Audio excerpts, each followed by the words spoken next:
Hey guys, we're back on the Kawasaki Vulcan. Gonna change out these foot pegs for some Kuryakyn mini footboards. So short video, let's get started. First thing we're gonna do is remove this C-clip on the bottom. So you can see I've already got mine loose, but you'll just take a flathead and a hammer and knock it out. And then you can pull this pin out. So that piece is removed. The old peg's down here. So let's go ahead and put this mini footboard on.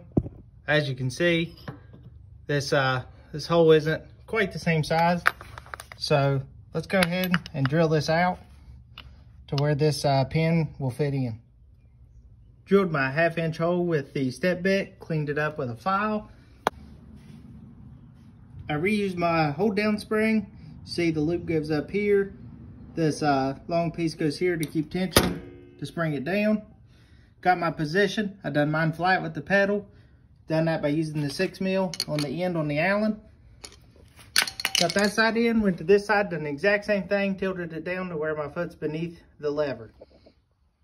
So there it is, the Kuryakyn footboard, mini footboard install on a 2015 Kawasaki Vulcan.